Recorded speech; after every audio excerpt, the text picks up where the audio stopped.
Have you ever heard of a sacred chant, an ancient hymn, so powerful it's said to be able to completely turn your fortunes around? Well, we're talking about the Sri Suktam, a hymn from the Rig Veda, one of the oldest spiritual texts in the world. But this isn't just any old chant. It has one of the most incredible, most epic origin stories you will ever hear. And the story we're diving into today comes from the fantastic book, The Legend of the Goddess by Swami, which really unpacks the mind-blowing myth behind this hymn. You see, to really get the hymn's power, you first have to understand the foundational cosmic event from which it was born. So that's the big question, right? What in the world happened that was so monumental, so dramatic, that it gave birth to a hymn that would literally echo through thousands of years? Well, the answer starts with a conflict of cosmic proportions. Okay, so let's set the scene. Our story begins with something called the Samudra Manthan, the great churning of the cosmic ocean. And this was no small task. We're talking about a monumental joint effort between two super powerful, rival forces who actually agreed to a temporary truce to go after the ultimate prize, immortality. On one side, you've got the Devas, the gods. They were brilliant, they had the brains, the tech, the strategy, but they just didn't have the raw physical power for a job this big. And on the other side, you have the Asuras, often called demons, who had just immense physical might, tons of brawn, but they really needed the Devas' cunning. So, under the guidance of the master strategist Vishnu, these total rivals agreed to bury the hatchet for now and work together. So you'd think, with all this effort, the first thing to pop out of the ocean would be some incredible treasure, right? Wrong. The first thing that emerged was a terrifying, world-ending poison called halahala. Its fumes alone were so deadly they were knocking out devas and asuras left and right. A single drop could turn thousands of miles of land completely barren. The whole project, maybe even all of creation, was about to go up in smoke. So in this moment of absolute crisis, they all pleaded with the great yogi, Shiva.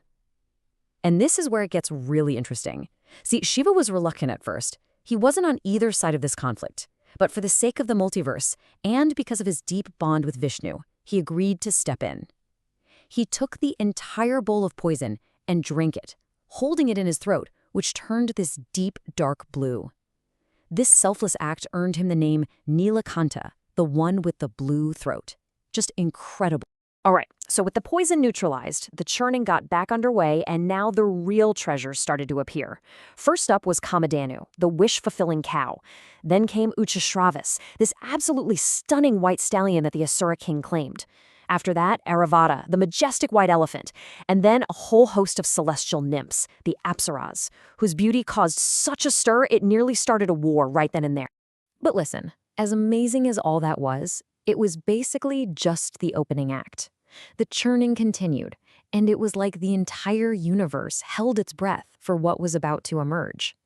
Nothing, and I mean nothing, could have prepared them for the sight that came next. From the depths of that cosmic ocean, a figure began to rise, a figure of such unbelievable glamour and grandeur that time itself just stopped. The source material puts it perfectly. It was as if all the beauty in the entire creation had taken on a single feminine form. Everyone there, diva or asura, knew they were in the presence of a true goddess. This was Shri, or Lakshmi, the goddess of all fortune, of all opulence. Immediately, everyone, devas and asuras alike, started offering her thrones, jewels, their crowns. But she wasn't looking for gifts. She was the source of all wealth. No, she was searching for a master. Someone who was utterly faultless, someone beyond the lure of her riches, someone to whom she could truly, completely surrender. She moved gracefully through the totally stunned crowd, and then she stopped right in front of Vishnu. In him, she saw the supreme, the faultless being she was searching for. And without a single word, she placed a garland of lotuses around his neck. At that exact divine moment, right from the ground where they stood, two sages named Chiklita and Kardama just appeared.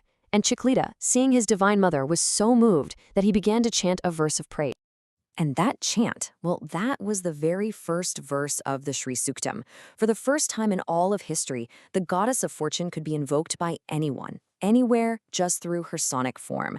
It was this totally unique, unrepeatable moment, giving the world a direct line to the source of all abundance. But let's not forget what this whole thing was about in the first place. With the goddess now at Vishnu's side, the churning resumed. The ultimate prize, the whole reason for this fragile alliance, was finally about to make its appearance. The divine physician, Dhanvantari, emerged from the ocean, and in his hands was a chalice filled with Amrita, the nectar of immortality. And just like that, chaos. Total chaos erupted. The Asuras, not trusting the Devas for a second, snatched the chalice, and a full-blown riot broke out over who was going to drink it first. Just when all hope seemed lost, another figure appeared, seemingly out of nowhere, emerging from the waves. A woman of such breathtaking beauty that the Asuras, who were in the middle of a brawl, stopped dead in their tracks. They were completely mesmerized. Her name was Mohini. But here's the twist. Mohini was not what she seemed. She was none other than Vishnu in disguise. Using this irresistible charm, she convinced the totally entranced Asuras to let her distribute the nectar fairly. Of course, it was a brilliant trick. She served the Devas the real elixir, while completely distracting the Asuras with sweet talk, making sure that only the gods became immortal and ultimately unconquerable. Now, this epic story of gods, demons, poison, and nectar, it's absolutely incredible. But what if I told you that it's more than just an ancient myth? What if this entire cosmic drama is actually a profound metaphor for the journey that happens inside each and every one of us? This right here is the real key. Think about it. The ocean of milk, that represents the vastness of your own mind, your consciousness. The Devas and Asuras fighting, that's the eternal battle inside you, your virtues against your vices. The churning itself is your spiritual practice, your self-discipline. And that poison that comes up first, that's all the negativity, all the struggle that surfaces when you first begin. And the nectar of immortality, well, that's the ultimate prize, wisdom, self-realization. So you see, the Sri Suktam wasn't just born from some random myth. It was born from a blueprint of the human spiritual journey itself. It emerged from that perfect moment of divine union after the inner conflict was resolved. And that leaves us with a truly profound idea. If the churning of the great cosmic ocean is really a metaphor for our own inner struggles, what could happen if we too found the right tool to navigate that chaos? What kind of destiny could we rewrite?